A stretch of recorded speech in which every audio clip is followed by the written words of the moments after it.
Salam, selamat pagi, selamat datang dan selamat beribadah di rumah Tuhan.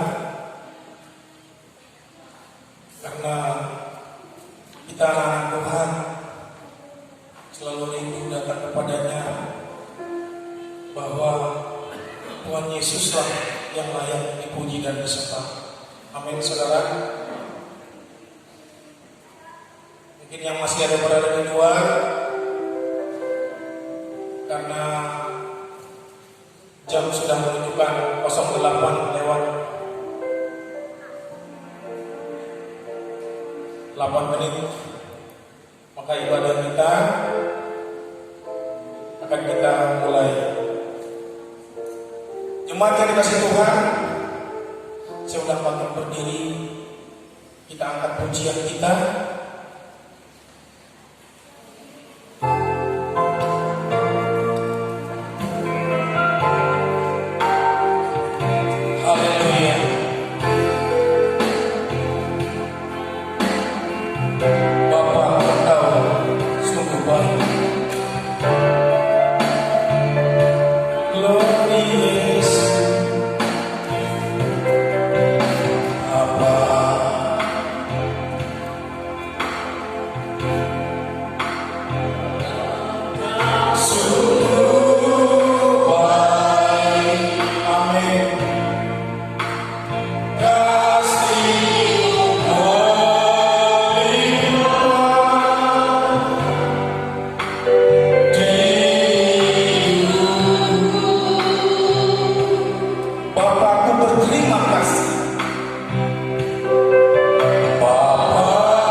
kebaikan demi kebaikan-Mu dalam hidup kami.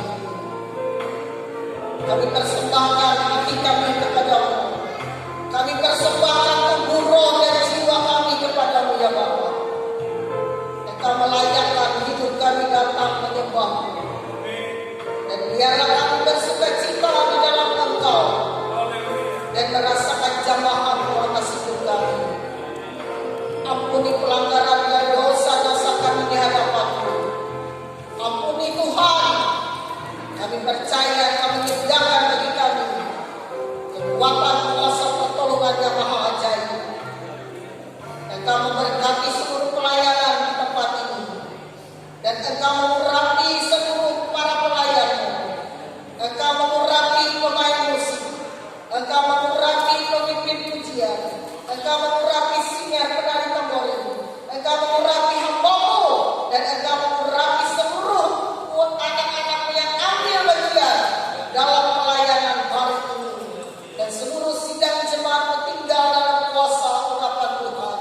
Ketika kami menyembah-Mu, kami tidak mengizinkan kuasa lain bekerja.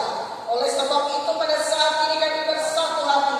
Kami menangkis roh jahat, roh setan, iblis, kuasa penyakit dalam bentuk apapun. Kami tolak dalam nama Yesus. Dalam nama Yesus. Darah Yesus berkuasa. Sucikan hidup kami dan hati kami.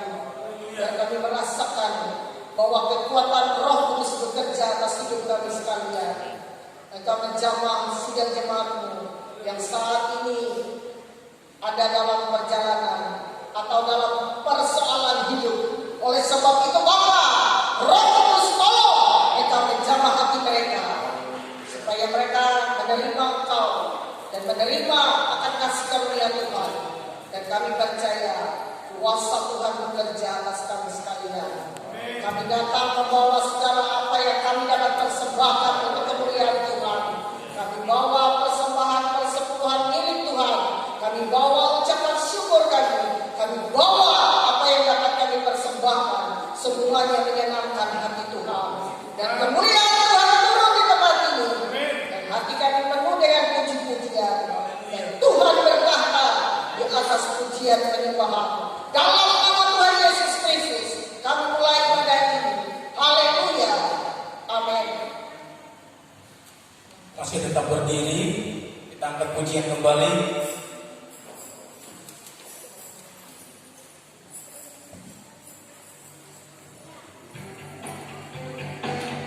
Kita tidak pernah mengukur kebaikan Tuhan.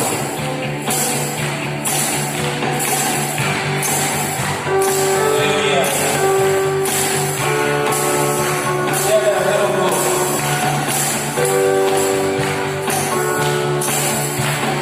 Jangan terukur besar kasih setiamu.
Saking semangat pimpinan pujian sampai terbata-bata suaranya.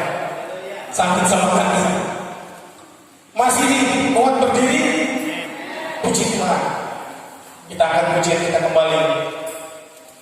Bahwa saudara dan saya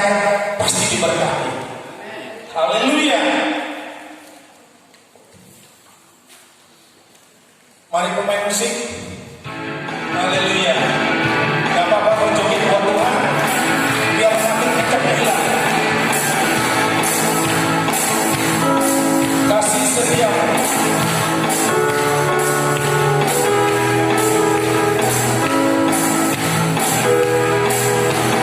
Kasih setia mata pagi.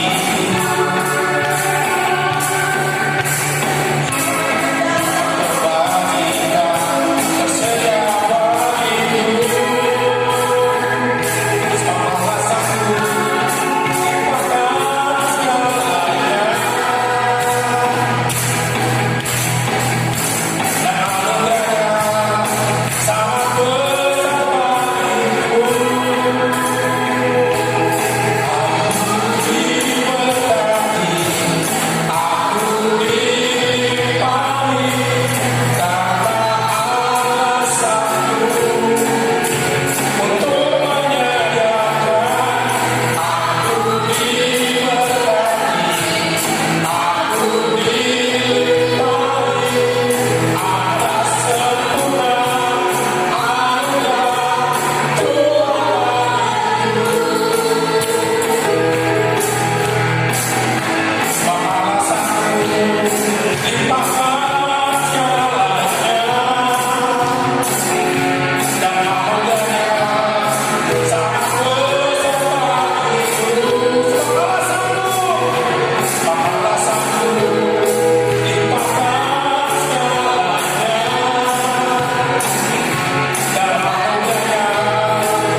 Haleluya.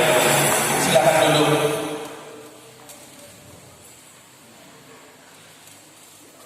Saya sementara waktu menunjukkan untuk membuka ruang kesaksian bagi sidang jemaat yang dikasih Tuhan, mungkin ingin bersaksi kesaksian hidup, menceritakan kebaikan Tuhan, kemurahan Tuhan. Jangan malu-malu, karena Tuhan itu baik buat saudara dan saya. Kami persilahkan. Ayo maju, anak-anak. Nah ini mereka itu prajurit-prajurit Kristus ya. Jadi ini anak-anak nih, anak-anak yang dikasih oleh Tuhan ya. Nah, ya ini anak-anak.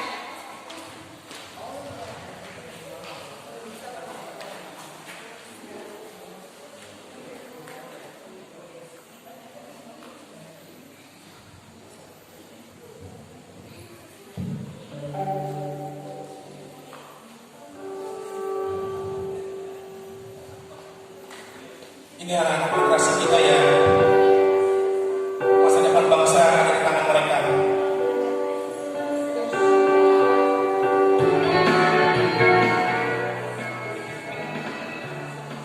Khususnya Kabupaten Pulang Pisau.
anak sekolah minggu yang diberkati Tuhan, yang dipimpin langsung oleh Ibu Gembala dan Om Eko. Terima kasih sudah memberikan pujian untuk menyenangkan nama Tuhan. Masih banyak waktu, mari yang ingin bersaksi, dia tergerak oleh Roh Kudus. Silakan anakku, doa damainya.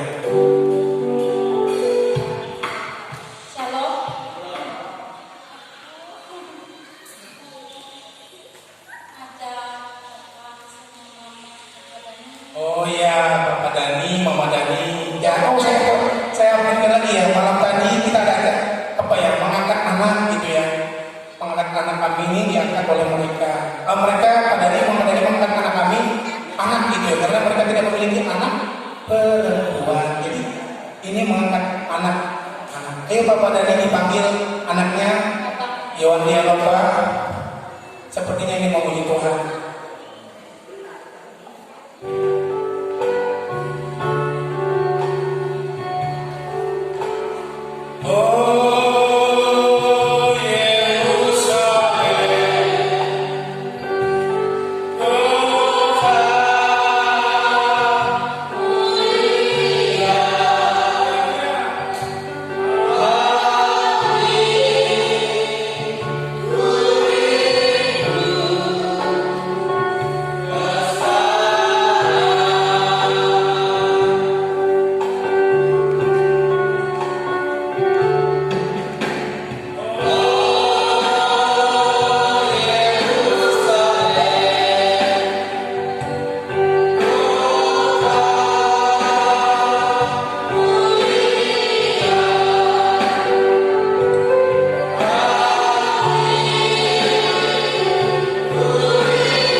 Terima kasih keluarga Bapak Dani, Pak Arlen, dan Bapak Koel.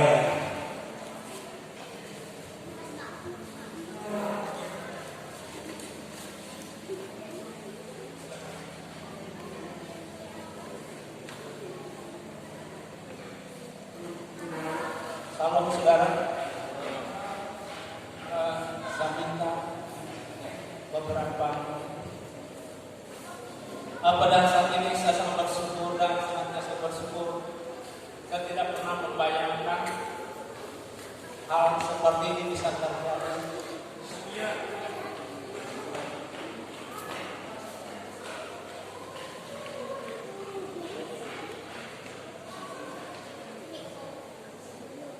Kalau berdiri pada saat itu saudara,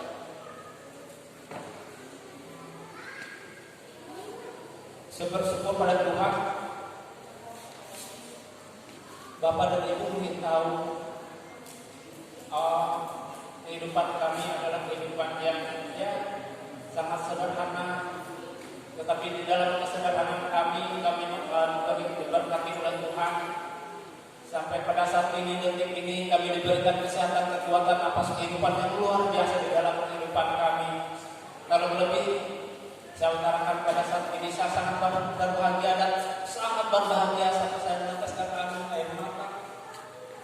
Karena sebagai rasa syukur saya pada Tuhan, di mana pada tadi malam saat agak sedikit kronologisnya, saya mengangkat satu orang anak yang menjadi anak kandung saya sendiri, dan saya anggap sekali lagi saya anggap sebagai anak kandung kami sendiri, di mana anak Bapak Ea, mamanya artinya anak Pak Jimmy, mereka menyerahkan anak mereka dan dijadikan sebagai anak saya, anak kandung, bukan anak pungut, bukan anak asuh. Bapak setelah itu saya merasakan betapa saya berterima kasih kepada Tuhan yang selama ini kami meminta kepada Tuhan, meminta anak perempuan, yang dari dulu ternyata Tuhan kasih cuma cowoknya, dari yang terbesar sampai yang terkecil rata-rata cowok. Dan puji Tuhan pada tadi malam Tuhan kirim, yaitu anak kami untuk menjadi anak kandung, bukan menjadi anak asuh, tetapi anak kandung kami. Itulah sebagai rasa ucapan syukur saya. Pekerjaan Tuhan tidak pernah terselami, tidak pernah terpikir, yang luar biasa yang Tuhan kirim kepada kami. Mama Dani seringkali orang Dani nama indah itu dari nama indah itu menantu teknik di bawah yang kali. Ternyata bukan hanya menantu, tapi anak sendiri. Amin saudara. Sekalipun bukan dari darah daging, tetapi kami percaya sekalipun di luar darah daging, kami tetap menganggap anak kami sendiri. Amin. Oleh sebab itu sejak tadi malam kami merayakan pemeliharaan kami, momen kami yang sangat berharga, yaitu kami bersama keluarga dari Mantare, Bapak Yusi, dan seperti biasa kami berbagi, bukan berarti kami berkelebihan, tetapi sebagai rasa cinta syukur kami, terlebih kami pada tadi malam mengangkat anak kami untuk sebagai anak kandung kami sendiri. Inilah rasa syukur kami yang tak berhingga, sehingga saya tadi juga mengangkat lagu ini, Oh Yerusalem. Kenapa? Kerinduan saya bersama-sama dengan anak dan istri, terlebih keluarga besar Pak Jimmy, saya anggap sebagai keluarga juga sudah, dan keluarga yang ada di Mataram, terlebih kita semua pada saat ini, amin, adalah saudara kita di dalam Tuhan. Dan saya bilang dengan kami pun, apapun pergumulanmu, apapun yang kamu rasakan pada saat itu, karena ayahmu, ibumu yang itu ada di Banjarmasin kemari, saya dan mamamu yang ada di Mataram kemari, katakan kita berbagi. Amin saudara. Kita berbagi.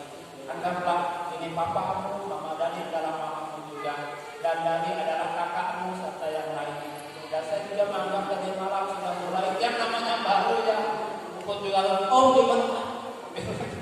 Yang perubahan fase seperti itu memang wajar, tapi saya percaya tadi udah di gereja ini, Pak kita menyanyi, dan mulai yang begini apa, amin. Dan saya mengerti yang sudah memanggil dia anak. Saya kira hanya itu sebagai rasa syukur saya yang saya sampaikan pada saat ini atas kebaikan Tuhan. Saya serahkan kepada Tuhan dipujian. Terima kasih. Terima kasih Pak Hari ya, bahasa saya Pak Hari ya. Terima kasih saudaraku. Puji Tuhan. Ya hidup Pak Dani tambah semangat lagi ya. Tuhan diberkati Tuhan. Tiba saatnya saya tutup sudah. Next time-nya minggu depan. Oke? Kita angkat pujian kita sambil kita memberikan persembahan pertama. Kita angkat pujian segala puji syukur.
doa. Tuhan Yesus, tak pernah berhenti kami mengucap syukur karena perbuatan-Mu selalu ajaib, heran dan dahsyat buat kami yang selalu mengandalkan Engkau. Kami percaya Tuhan Yesus pada panggilan siang ibadah kami diberkati oleh Engkau, dan kami percaya Roh Kudus hadir di tengah-tengah kami saat ini, karena kami merasakan kuasa Allah selalu ada dalam setiap kehidupan kami. Kami percaya Yesus, Kau memberkati persembahan yang kami berikan besar kecil untuk menyenangkan hati-Mu. Berkati usaha pekerjaan kami, apapun profesi kami percaya Tuhan memberkati dengan cara Allah sendiri. Terpujilah Engkau Bapa di surga, ini doa kami seruan kami alaskan di dalam nama Tuhan Yesus Kristus Juru Selamat kami.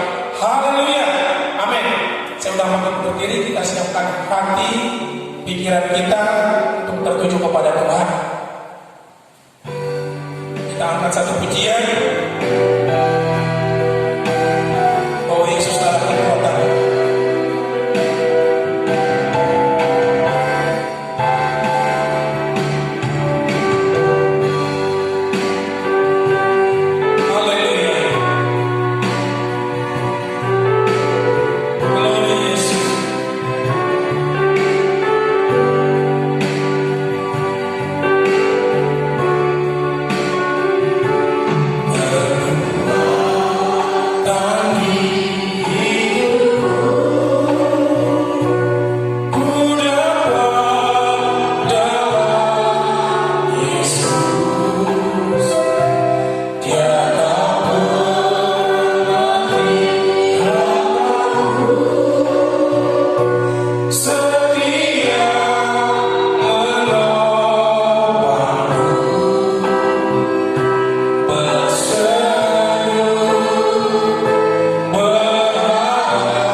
Terima kasih Tuhan Yesus. Segala apa yang telah Kau nyatakan, baik melalui pujian penyembahan kami, melalui kesaksian-kesaksian, Engkau membuktikan bahwa Engkau senantiasa menolong kami dan tidak pernah meninggalkan kami. Lebih saat ini Engkau melihat hati kami dan kerinduan kami untuk Engkau menyatakan isi hati-Mu, dan kami siap untuk mendengarkan suara-Mu.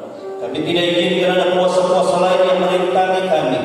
Itu sebabnya kami bersatu hati dan tolak segala kuasa roh-roh yang bukan daripada Tuhan dalam bentuk apapun itu, di dalam nama Tuhan Yesus, di dalam nama Yesus. Jangan dengan kami. Allah Roh Kudus yang berkuasa mengurapi hamba dan mengurapi kami semua, mengurapi guru sekolah minggu dan kami semua ada dalam pengurapan Tuhan. Nyatakan hikmat-Mu Tuhan, pengertian dan kemampuan daripada-Mu untuk kami hidup seturut dengan firman Tuhan. Kami bersyukur, kami siap dan untuk mendengar firman-Mu di dalam nama Tuhan Yesus Kristus. Haleluya, haleluya, amin. Silakan Bapak Ibu, saudara dikasih dalam Tuhan.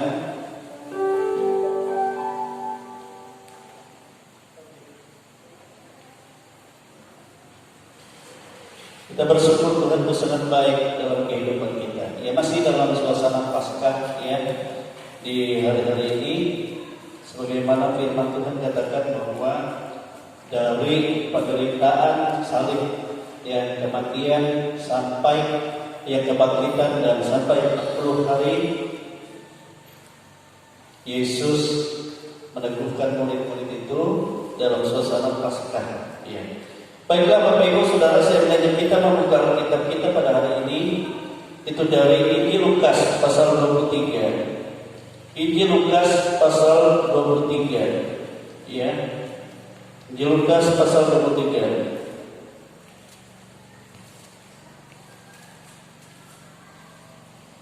Ayat 33 dan 34 saja ya. Berikut di sana Yesus disalibkan. Yesus disalibkan. Kita baca bersama-sama ya, pelan-pelan saja. Lukas pasal 23 ayat 33 sampai 34.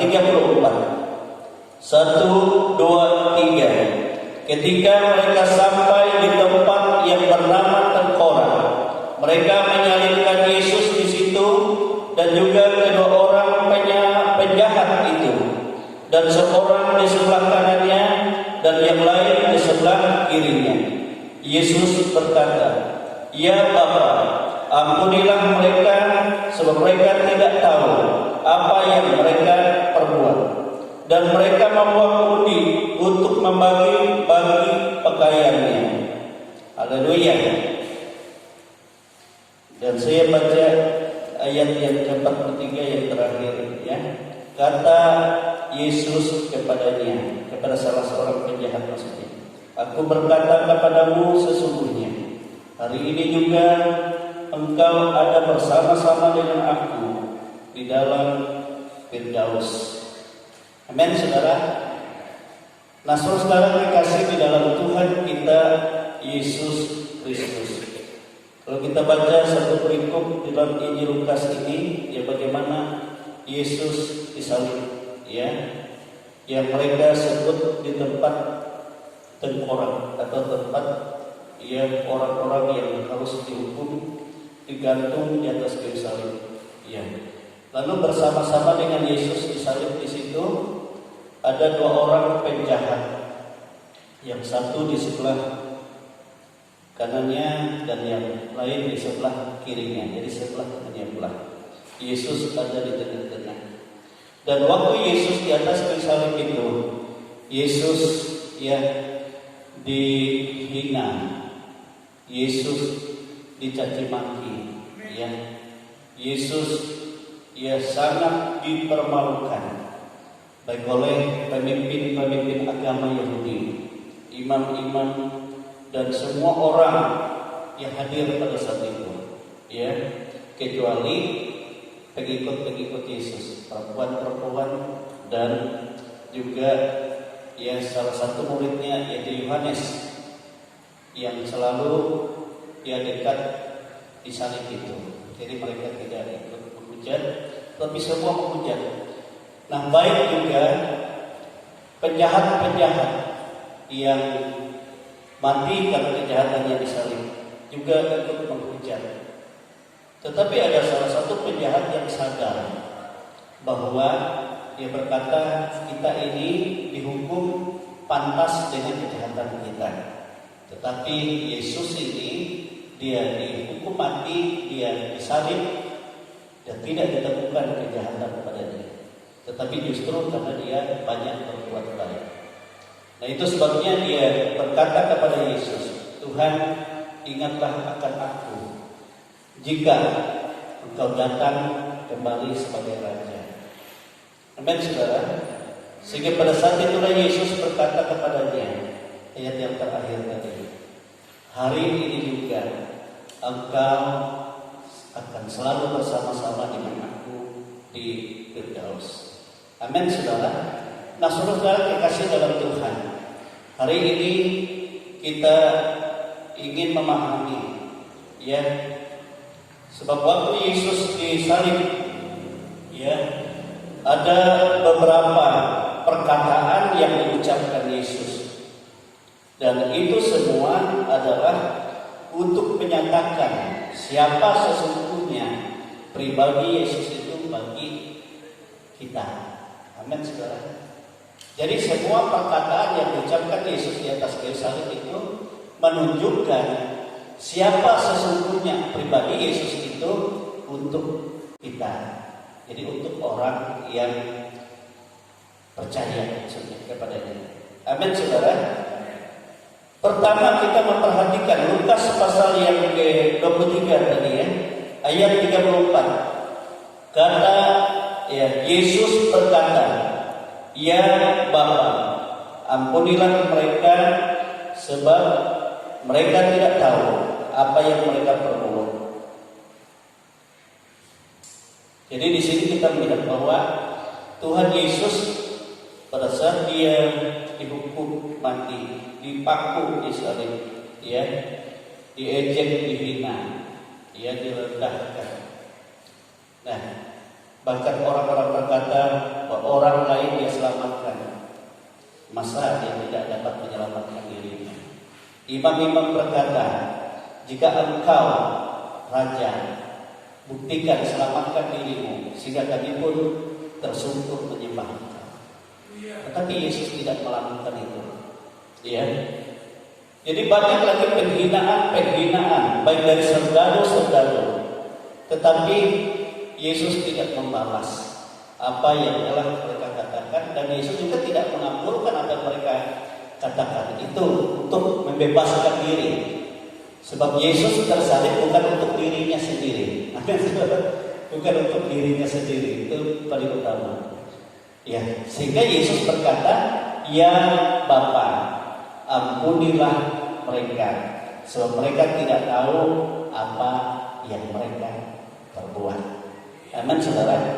Jadi di sini kita melihat bahwa Yesus Kristus, biar bagaimanapun dosa orang-orang di hadapannya itu, ya, dia menunjukkan dirinya sebagai seorang pengantara kepada Bapa untuk, ya, pengampunan dosa. Amin, saudara. Untuk penghapus dosa. Amin, saudara. Di dalam kehidupan ini, jadi dialah satu-satunya, ya, untuk pengantara kita, untuk penghapus dosa. Coba kita lihat Yohanes dalam suratannya berkata, 1 Yohanes pasal 2. 1 Yohanes pasal 2 ayat 1. Di situ dikatakan Kristus pengantara kita. Ya, dikatakan seperti ini, ayat 1. Anak-anakku, hal-hal ini kutuliskan kepada kamu, supaya kamu jangan berbuat dosa. Namun, jika seorang berbuat dosa, kita mempunyai seorang pengantara kepada Bapa, yaitu Yesus Kristus yang adil. Dan ia adalah pendamaian untuk segala dosa kita. Dan bukan untuk dosa kita saja, tetapi juga untuk dosa seluruh dunia. Amin, saudara. Jadi luar biasa. Dialah pengantara kita ya kepada Bapa untuk pengampunan dosa kita. Dosa bukan hanya kita saja, tetapi dosa seluruh dunia. Itu sebabnya dia tidak membalas. Ya. Dia tidak menunjukkan yang sesungguhnya dia sanggup untuk membinasakan mereka. Tidak. Tetapi dia mengampuni. Dia katakan kepada Bapa, ampuni mereka ini sebab mereka tidak tahu apa yang mereka perbuat. Amin, saudara. Tidak ada pengantara lain selain Yesus. Dan tidak ada seorang yang dihukum mati dan sanggup berkata seperti Yesus. Sebab tidak akan mungkin sanggup. Tetapi Yesus, hanya Yesus yang sanggup untuk menghapus dosa dan kesalahan apapun pelanggaran kita. Amin, saudara. Hanya Yesus. Dan Bapa memang tahu dosa dunia ini luar biasa, tetapi lebih berharga ya darah, ya jiwa yang diserahkan Yesus itu yang untuk menutupi semua. Amin, saudara. Oleh sebab itu rugi kalau kita tidak sungguh-sungguh percaya kepada Yesus. Amin. Sangat aneh kalau kita berkata kita orang benar tidak butuh Tuhan. Tidak ada yang benar dalam dunia ini. Amin. Dan Yesus juga pada saat itu rela tergantung menyerahkan nyawanya sendiri, tubuhnya sendiri. Karena apa? Untuk ya menggenapi surat hutang yang tertulis dalam Taurat untuk penghapus dosa.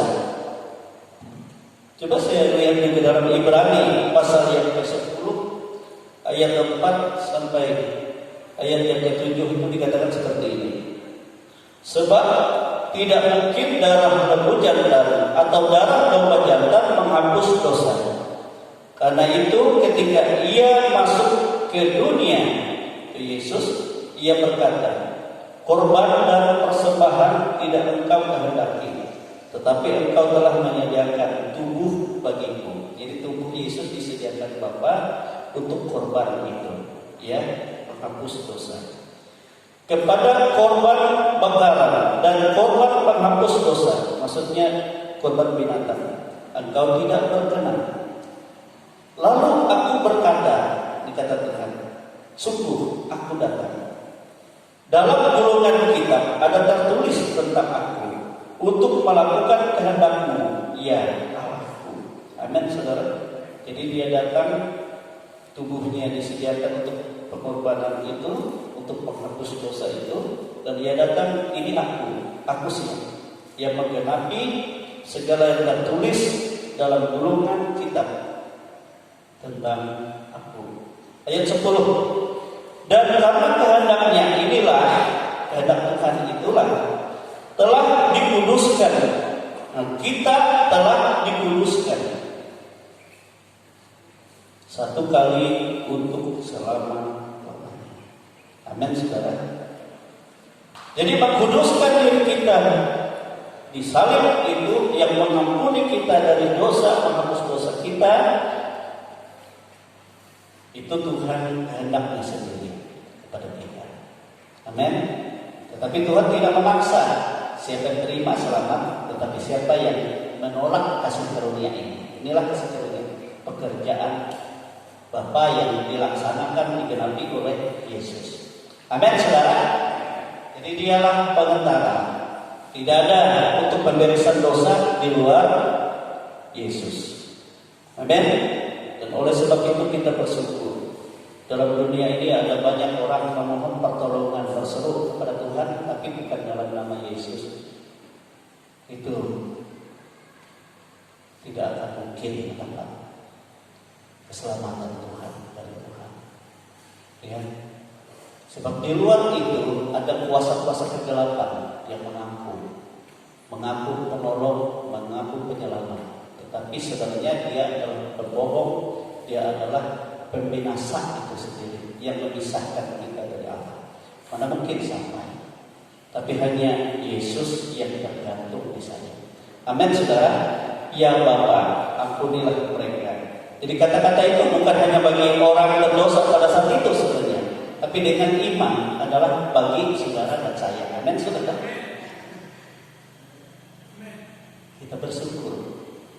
Jadi besar artinya. Yang kedua kita lihat Yohanes pasal 19 yang kedua.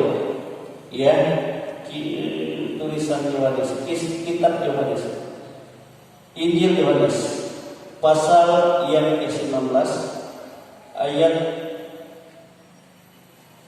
yang ke-25 sampai 27. Ya. Injil Yohanes pasal 19 ayat yang ke-25 sampai ayat 27. Dikatakan seperti ini, perkataan Yesus yang kedua. Dan dekat salib Yesus berdiri ibunya. Rupanya ada ibunya di sana ya. Dan saudara ibunya Maria istri Klopas dan Maria Magdalena. Ketika Yesus melihat ibunya dan murid yang dikasihinya di sampingnya, jadi ada Yohanes di samping ibunya itu, berkatalah ia kepada ibunya, "Ibu, inilah anakmu."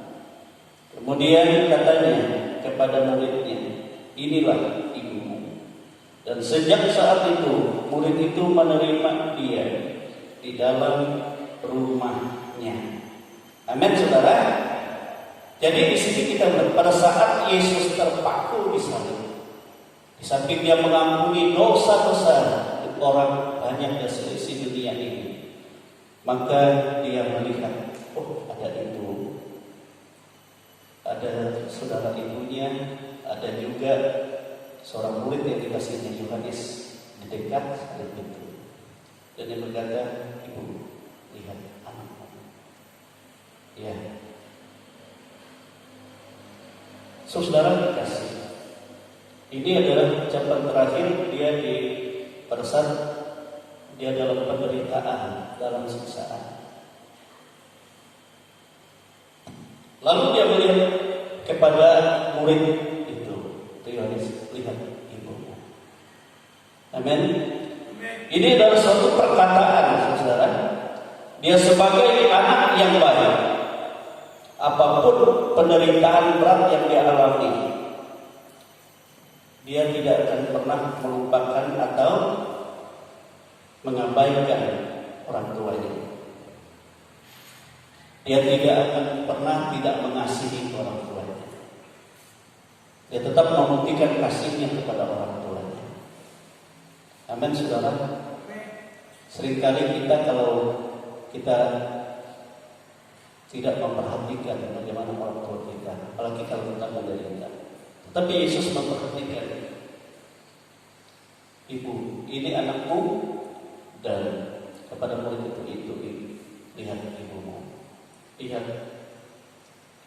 Artinya saudara-saudara, ikatan kasih Yesus terhadap ibunya tidak terputus karena dia harus mati. Tetapi dia meminta kepada murid yang sangat dikasihinya ini untuk memperhatikan ibu itu di masa tuanya. Amin, sudah ngerti maksudnya? Di masa tuanya. Walaupun aku harus pergi, tetapi kepada murid yang dikasihi, lihat, itu ibuku, tapi dia ibuku. Kita berkata sejak saat itu Yohanes membawa ibu Yesus itu ke rumahnya. Dia merawat ibu Yesus itu sebagai ibunya sendiri. Amin, saudara-saudara.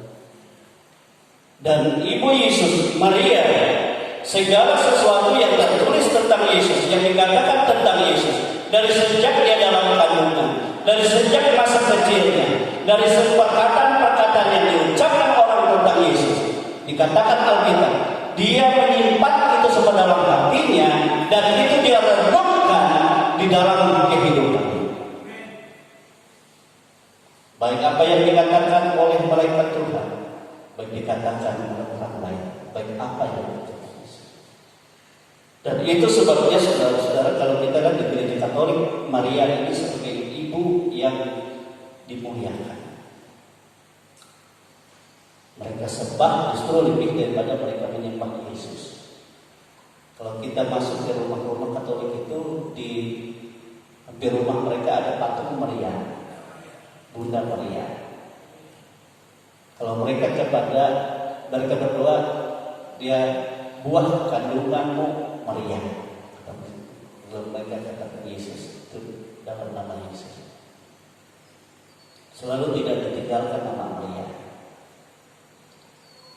Tetapi kebablasan sama kebanyakan. Lalu di situ ada domba di patung itu. Lalu ada minuman, ada ya kue-kue. Setiap hari mereka pasang domba. Sehingga akhirnya menjadi berhala. Mereka bisa melihat roh di situ, tapi bukan roh Maria itu, sebab Maria kan sudah berdaus bersama dengan Tuhan di sana. Amin, saudara. Nah, sejak saat itu karena kasih itulah bagaimana murid yang paling sangat dikasihi Yesus itu adalah mengasihi ibu Yesus ini sebagai orang tuanya sendiri. Amin.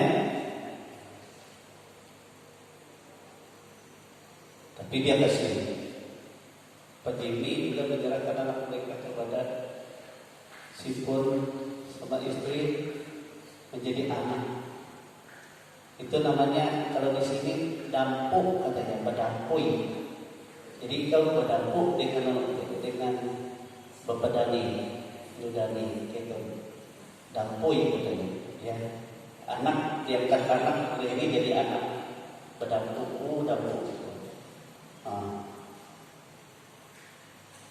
Saya banyak orang menganggap saudara, ya walaupun dia tua, tapi dia menjadikan kami sebagai orang tuanya.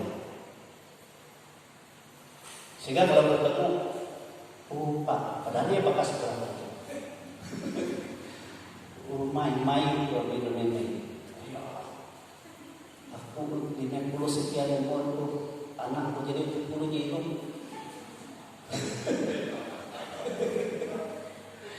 Tapi kalau kami ke Garut sudah dengan lurus dengan pemimpin dan puji lurus di Umah dia puji, Umina dia puji, Umay main dua mobil pemimpin.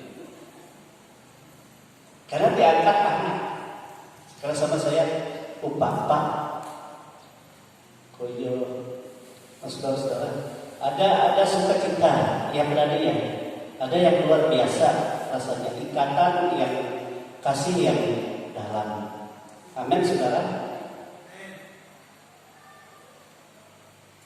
Sama kita semua kan karena Yesus, karena darah Yesus kita diangkat jadi anak oleh Bapa di surga.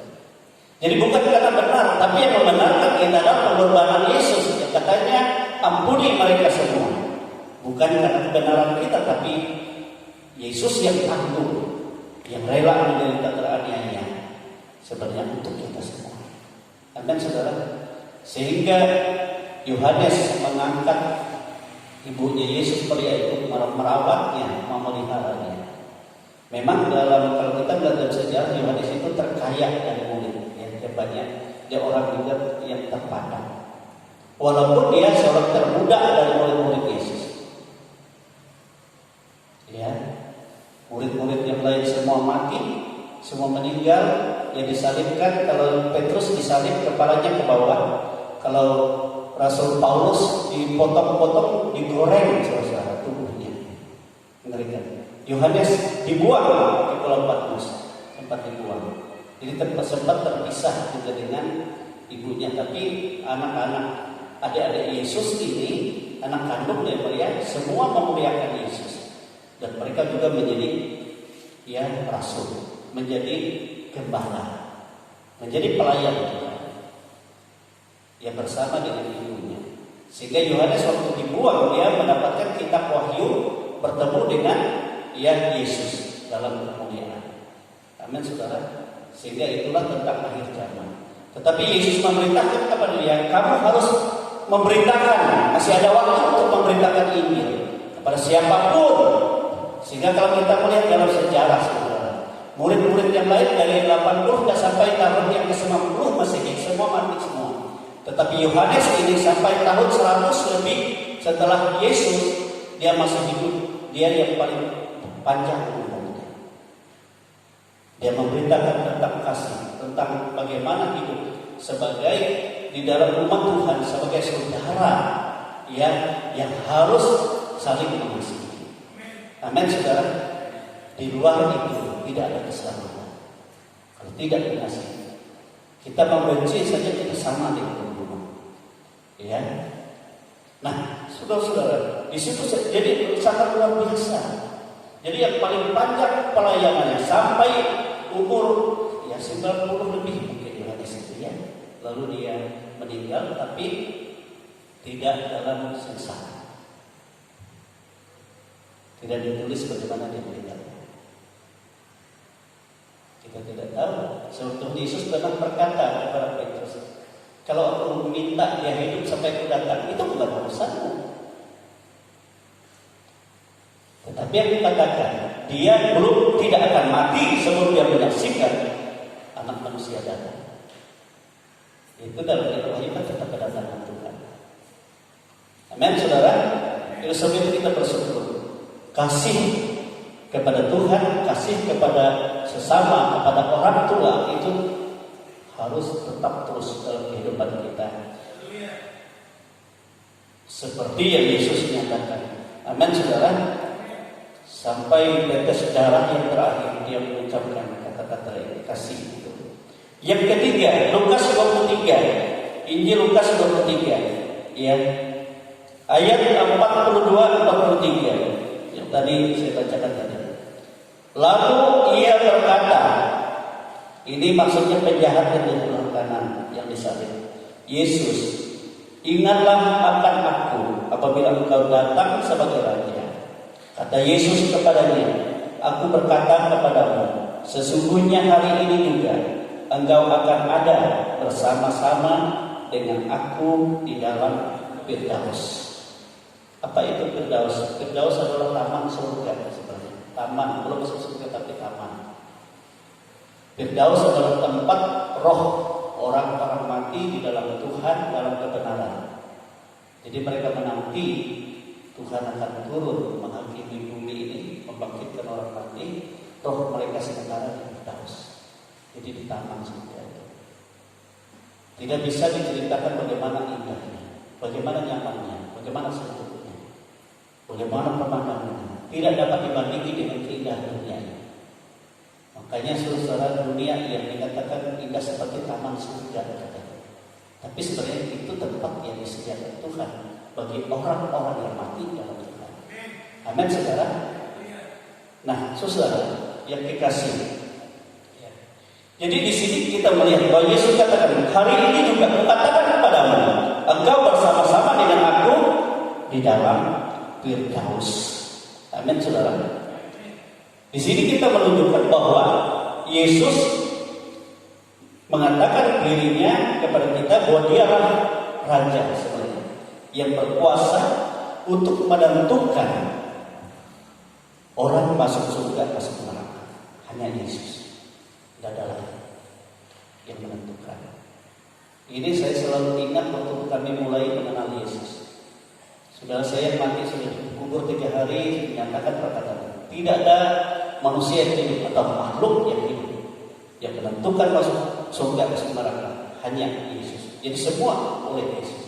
Kalau Yesus katakan masuk neraka, masuk neraka. Nah itu sebabnya ia katakan karena dia mendengar perkataan pengakuan yang benar dari orang jahat ini, walaupun dia ada penjahat. Yesus pastikan hari ini kau bersama dengan Firdaus. Dia adalah Raja, Sang Mesias. Dia Raja yang menghakimi semua, yang menentukan semua. Amin, saudara. Dia Raja. Nah itu sebabnya Yesus berkata kepada murid-murid kan waktu dia masih bersama mereka, jangan kamu takut kepada penguasa dunia atau siapapun saja yang hanya dapat membunuh tubuh, tetapi tidak berkuasa membunuh jiwa. Tapi yang kamu takuti siapa? Itu kepada yang berkuasa membunuh tubuh dan juga yang berkuasa menentukan masuk surga atau surga. Sebab semua manusia pasti mati. Tapi yang dia bertanya, kemana? Hanya 2 tempat, surga dan neraka. Tapi hanya dia yang tidak. Amin saudara, hanya dia. Itu sebabnya dia yang harus kita sembah sebagai raja. Raja yang kekal. Kalau di zaman Daniel dikatakan, kerajaan kekal Allah itu adalah berkuasa atas segala kerajaan yang ada di bumi ini. Dan tidak ada seorang manusia yang lepas dari penghukumannya apabila dia meninggikan diri. Nah itu sebabnya waktu Nebukadnezar menyombongkan diri, dia berkata, tidak ada seorang raja seperti aku. Sebab segala kerajaan di bumi ini takluk di bawah pemerintahan.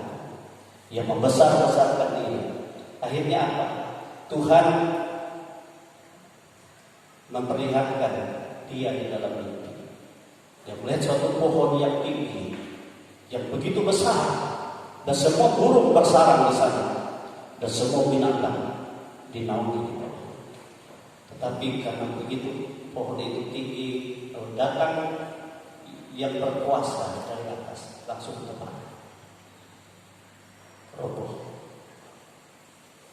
Hanya tinggal tunggulnya saja. Habis. Lalu dia berpisah. Apa artinya ya? Apa artinya?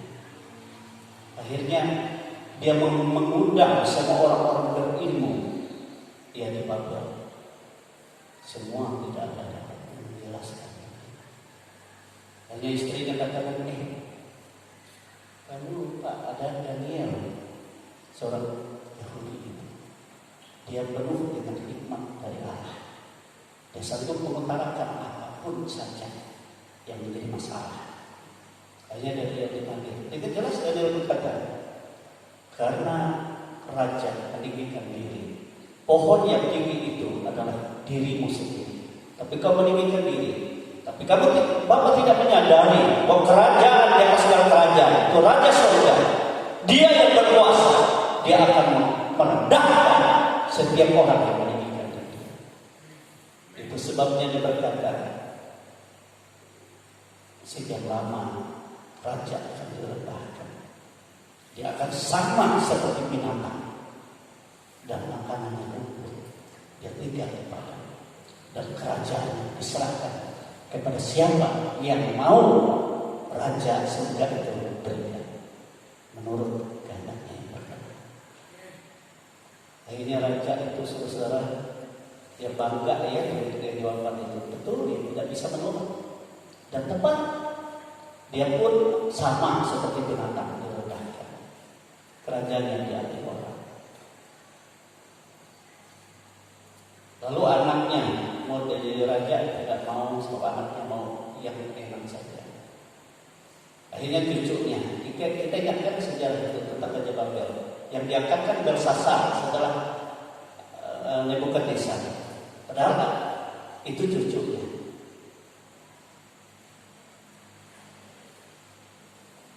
Nah itulah direndahkan. Lalu Belsasar juga membanggakan meninggikan diri lagi. Dia menganggap tidak ada yang lebih tinggi daripada dia, tidak ada yang lebih hebat. Sehingga dia membuat perjamuan besar, kita ingatkan. Lalu dia mengumpulkan patung-patung berhalanya, ada yang dari emas, ada yang dari perak, dan dia minta supaya dipamerkan. Lalu dia katakan kumpulkan juga barang-barang yang diambil dari rumah Allah di Yerusalem, ya kan? Dikumpulkan untuk diperlihatkan betapa besarnya Allahku mengalahkan Allah yang lain. Akhirnya apa saudara? Dia diperlihatkan, datanglah ada tangan yang menulis di dinding. Dan waktu itu di depannya Mene Tekel Upharsin. Akhirnya dia pecah. Dia tidak dapat, dia mau mati. Akhirnya dia pun suruh memanggil semua ahli cantik, ahli ilmu, tidak ada yang bisa. Akhirnya dia menjelaskan lagi kepadanya, karena engkau meninggikan dirimu, engkau menganggap berhala ini lebih besar, lebih agung, dan engkau menganggap dirimu lebih berkuasa. Tapi tidak engkau tahu bahwa yang berkuasa adalah Raja Surga. Dan yang barang-barang kudusnya engkau pamerkan, engkau rendahkan di depan berhala-berhalamu. Nah itu sebabnya engkau pun akan dihalau. Tidak ada yang dapat mengatasi raja di atas segala raja, Tuhan Yesus dengan saudara akan dihukum. Padahal kalau kita berpikir Tuhan kalau dia mau, pada saat itu kan tentara surganya bersama-sama dengan dia, baik waktu dia di taman Getsemani berdoa, baik waktu dia di sana, waktu dia memikul salib, siap semua menunggu perintah para tentara. Terus Yesus katakan, jika aku mau katakan, hai tentara surga, binasakan mereka, binasa, tapi aku tidak. Dialah yang menentukan surga dan neraka, hanya Yesus, dia raja. Itu sebenarnya dia berkata kepada penjahat itu, hari ini engkau bersama denganku di Firdaus. Amin, saudara. Jadi kalau tidak ada waktu bagi kita untuk dibaptis, tapi waktu itu sebab kita terikat dihukum mati, tapi waktu itu engkau mengaku Yesus, engkau sah. Amin. Dan dialah raja keselamatan itu.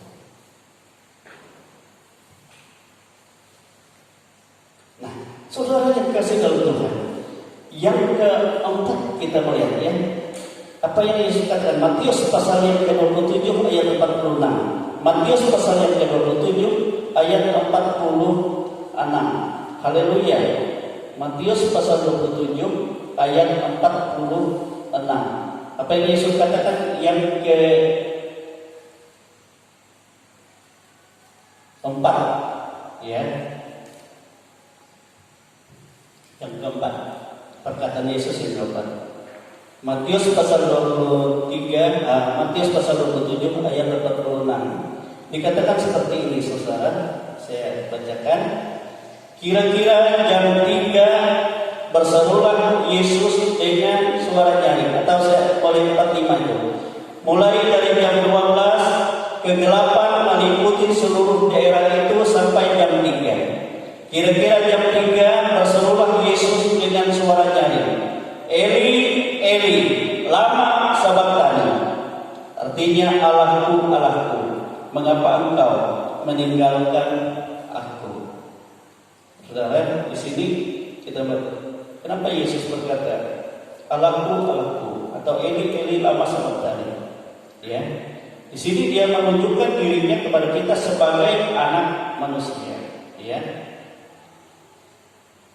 anak manusia yang harus menderita, yang harus ditimpakan segala dosa kita kepadanya. Yang dia katakan ampuni tadi, tapi ditimpakan kepada dia. Dosa bukan dosa kita saja, tapi dosa semua dunia. Sehingga karena dosa itulah melingkupi seluruh jiwa Yesus ini, tubuh Yesus ini, ya, jiwa dan rohnya Yesus ini. Sehingga Allah harus terpisah. Yang memisahkan kita dengan Allah adalah dosa. Tidak akan mungkin Allah tidak bisa bersatu dengan dosa. Itu sebabnya dia harus tinggalkan Yesus. Ya. Karena Yesus di situ harus memikul dosa dunia. Harus ya, seperti Yesaya pasal 53 katakan. Kita mengira dia ditimpa Allah, kita mengira dia karena kesalahannya sendiri, tapi sebenarnya dosa kita lah yang ditanggungnya, yang dipikulnya, dan dosa semua.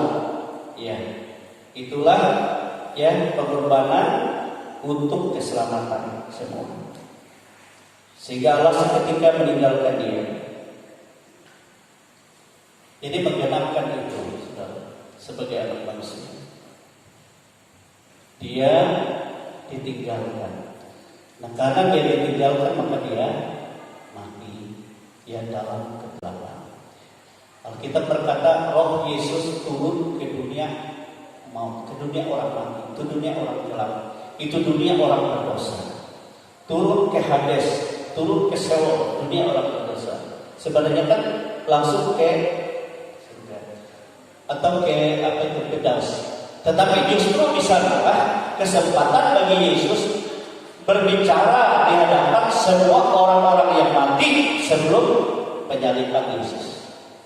Dan sejak zaman Nuh, ya, itu dikatakan kedua itu untuk menyatakan bahwa digenapi, ya, korban karya penyelamatan yang dijanjikan.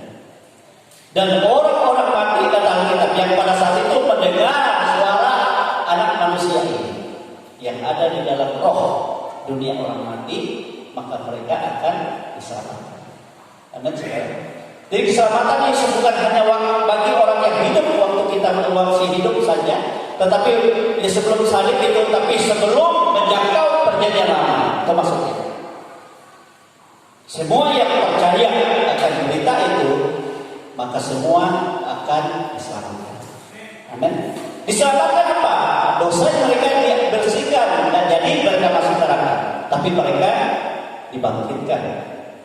Nah, itu sebabnya kalau dalam Matius kita baca waktu kebangkitan Yesus, waktu apa itu kematian Yesus disalib itu ada gempa bumi yang besar sehingga kubur-kubur terbuka. So, waktu itu Yesus rohnya ke dunia maut dan orang-orang yang mendengar itu dan akan mengalami kebangkitan. Amin, saudara. Kehidupan untuk dimuliakan, untuk kekal. Nah, saudara, itu membuktikan di sana, ya.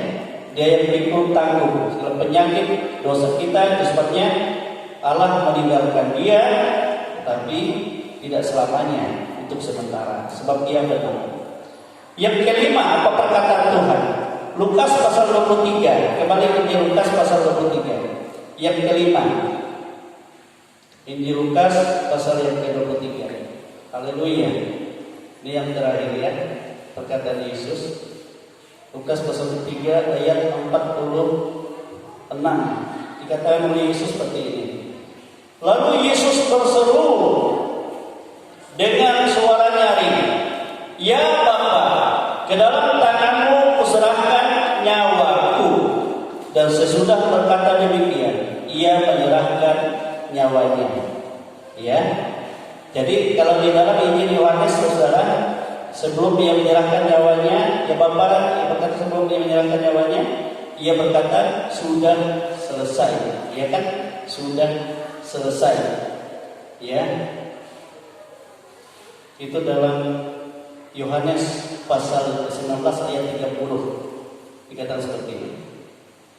Sesudah Yesus meminum anggur asam itu, berkatalah ia, sudah selesai. Lalu ia menundukkan kepalanya dan menyerahkan nyawanya.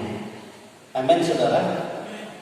Di sini untuk mati di kayu salib, Yesus harus berkata sudah selesai, dan selalu berkata, "Ya Bapa, ke dalam tanganmu kuserahkan nyawaku." Nah, kalau dia tidak menyerahkan nyawanya, dia tidak bisa mati. Kenapa, saudara? Dia anak Allah. Dia kekal. Kalau dia tidak mati, gagal karya penyelamatan. Sebab kematiannya adalah kematian dosa. Kematiannya adalah kematian rancangan maut yang ada di dalam diri saudara dan saya. Amin. Itu adalah dia harus mati. Karena dia harus pikul itu tadi dia ini sahabat tadi, tapi dia harus menyerahkan nyawanya. Jika hanya itu saja, dia tidak bisa mati. Amin, saudara. Haleluya.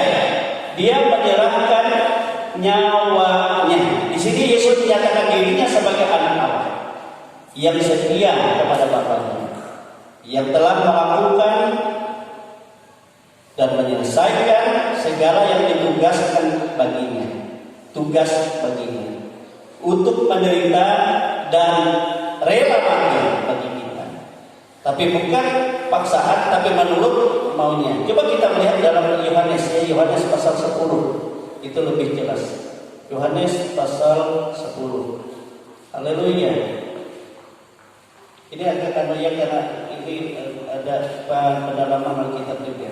Yohanes pasal 10 ayat 17-18 dikatakan seperti ini.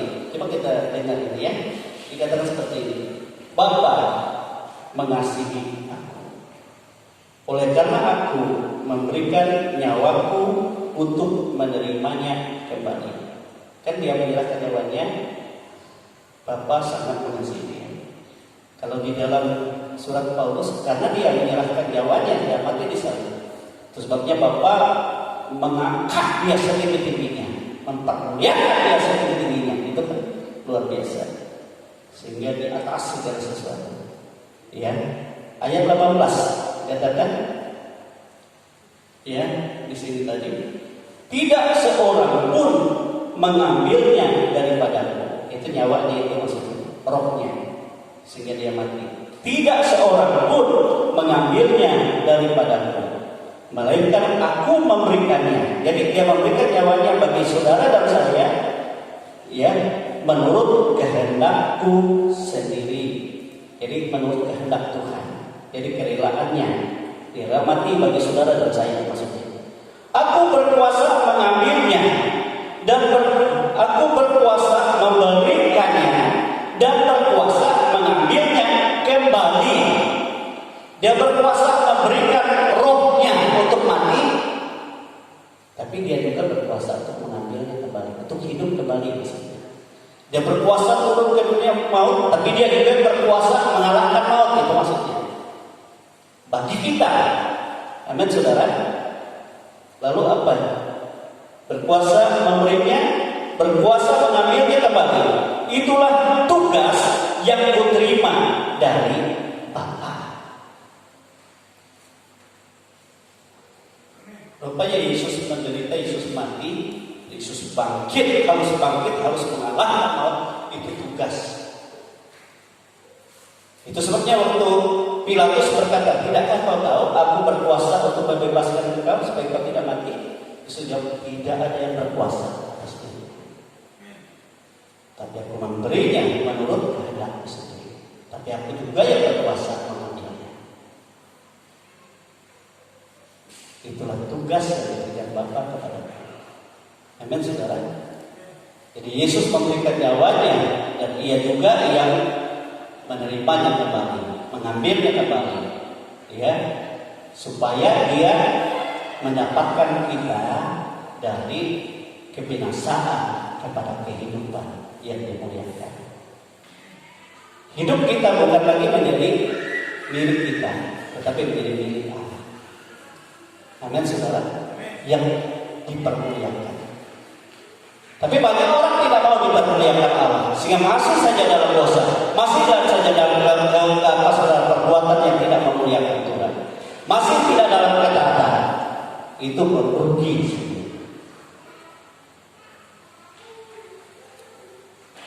Padahal kita tahu di waktu Yesus disalib ini, bahwa di situ dia menggambarkan sebenarnya dunia ini semua ada dalam kuasa-Nya, dan semua ada dalam imannya. Semua ada dalam program keselamatan yang sebenarnya, tetapi banyak orang yang tidak mengerti. Amin saudara. Sebab itu terkadang kita memahami ini saudara-saudara, marilah kita merendahkan diri kita. Kita bersyukur atas kasih yang luar biasa yang dikaruniakan Tuhan bagi kita. Sebab itu biar kita memuji Dia, kita menyembah Dia, kita menyenangkan hati Dia dalam segala hal kehidupan kita. Kita siap menjadi saksi bagi Dia. Seperti Jibi katakan, aku datang ke sini untuk menyenangkan Tuhan, untuk memuliakan Tuhan. Saudara, kalau kita hidup kita untuk menyenangkan Tuhan, untuk memuliakan Tuhan, maka Bapa di surga juga yang punya segala sesuatu menyatakan juga yang terbaik, yang menyenangkan, yang mempermuliakan juga untuk hidup kita. Apa yang kita takuti kepada dunia ini? Entah itu penyakit, entah itu kelemahan, entah itu kemiskinan. Tidak ada yang dapat memisahkan kita. Kita berkemenangan. Tuhan sanggup, yang dunia katakan orang itu susah, tapi dia di dalam Tuhan. Ada dalam damai, ada dalam sukacita yang besar, yang orang lain tidak dapat menikmati. Tetapi dia pribadi dengan Tuhan, ada sesuatu yang luar biasa. Tuhan. Tapi orang-orang yang hebat, dikatakan orang-orang yang hebat di dunia, semua akan memuji kepada kebenaran. Tapi orang-orang yang mempermuliakan Tuhan, dari penderitaan kita diangkat sampai kepada kemuliaan. Amin saudara, kita mau pilih yang mana? Ini yang Tuhan kerjakan. Paskah itu adalah pekerjaan keselamatan, dikerjakan Tuhan, yang diprogramkan sebelum dunia ini ada, dan itu dikerjakan bagi kita menurut kehendaknya, hatinya sendiri. Mari kita berdiri, kita bersyukur pada Tuhan yang sangat baik bagi kita. Haleluya, haleluya. Akui dia, dan saya percaya dia akan membiarkan kita menderita. Penderitaan Yesus dapat penderitaan yang sempurna untuk keselamatan. Penderitaan apapun yang dialami oleh dosa-dosa dunia ini, Tuhan katakan itu semua sudah dihapuskan, itu semua sudah kupikul, itu semua sudah kutanggung. Tinggal engkau percaya. Maukah engkau ambil saudara-saudara menyerahkan dirimu kepadanya dan mau mempermuliakan Dia, memuji mengagungkan Dia, dan Dia akan menyediakan yang terbaik di dalam kehidupan kita yang diprogramkan sejak dunia ini ada dan sampai kita dipermuliakan. Haleluya Tuhan. Glory Yesus. Dia Bapa yang baik. Dia sangat baik dalam kehidupan kita. Kita menyembah Dia, saudara. Kita merasakan hadiratnya. Kita menikmati perlawanannya. Sebab engkau percaya dalam memandang salib itu. Dan segala penderitaan dosa untuk dunia ini dihapuskan di sana. Dan kau akan menerima kehidupan baru di dalam Tuhan. Haleluya. Dan ku sembah hanya Yesus yang ku puja, hanya Yesus yang ku sambut, hanya Yesus sebab Kau yang ku sembah, yang ku sembah. Hanya Yesus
mereka yang ada dalam jamaah Tuhan, permuliakanlah nama Tuhan, sebab mereka percaya Engkau tersalib bagi mereka, dan Engkau bangkit bagi mereka, dan Engkau duduk di sebelah kanan Bapa di surga, berkuasa bagi mereka. Demikianlah kami semua ada dalam kasih karunia Tuhan. Kami bersyukur kepada-Mu, bersyukur buat apa yang telah Kau nyatakan dalam hidup ini. Di dalam nama Tuhan Yesus Kristus kami berdoa. Haleluya. Amin. Ya Allah yang Maha Kuasa, ya Allah yang Maha Esa, tapi Dia rela juga menerima kami.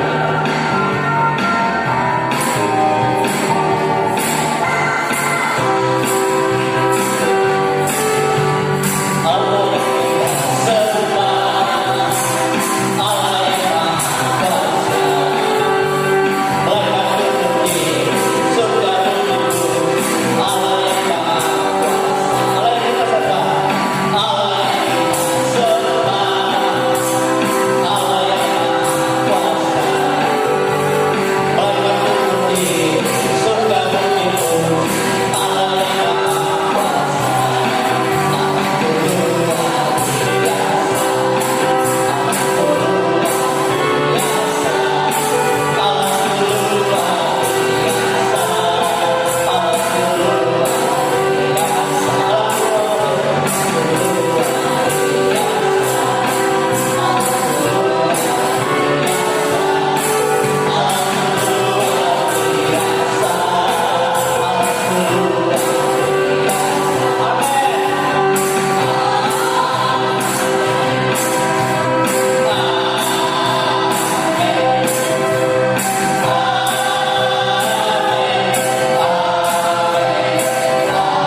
apa yang dapat kami persembahkan, baik melalui pujian kami, penyembahan kami, dan hidup ini yang terbuka untuk Engkau menyatakan kasih-Mu.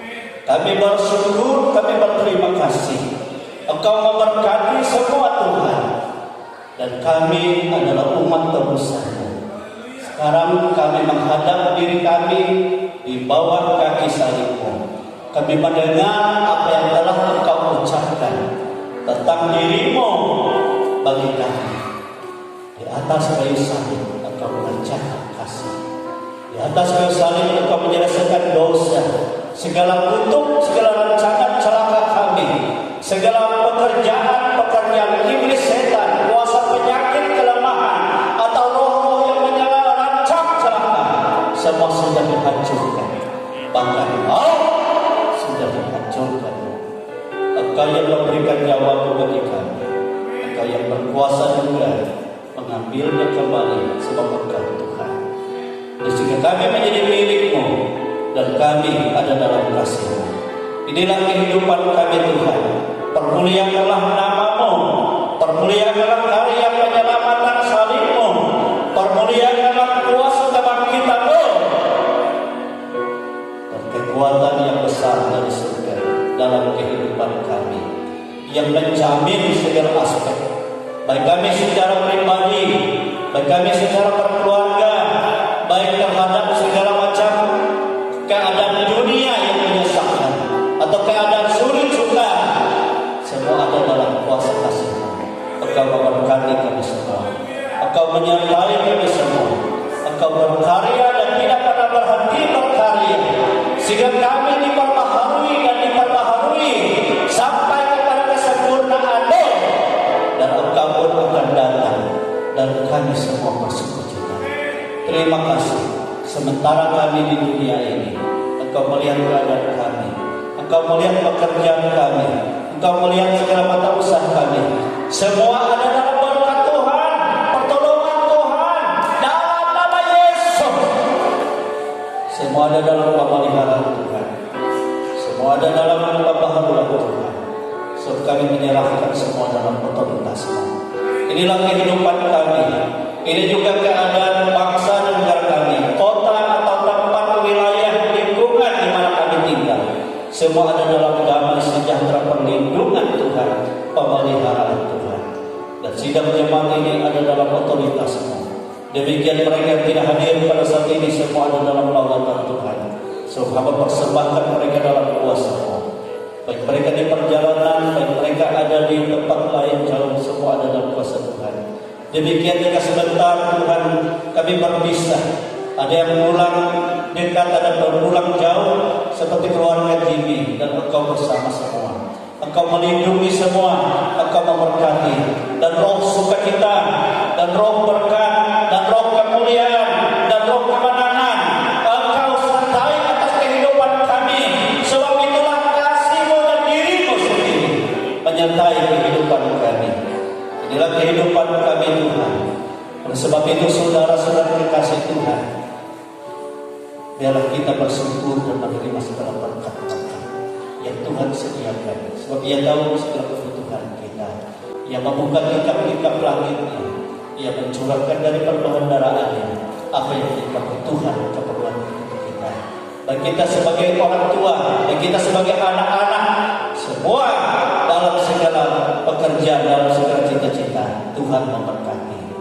Terimalah berkat rahmat yang tercurah dari Allah Bapa, kasih sayang dari Yesus Kristus Putra-Nya yang tunggal, dan kuasa Roh yang kudus yang selalu menyertai kita sampai kepada hari Maranatha. Kita semua dipermuliakan sebab Dia menyatakan diri-Nya dan kita sama dengan Dia. Kami bersyukur Tuhan menerima segala berkat dan kebaikan, pemeliharaan, perlindungan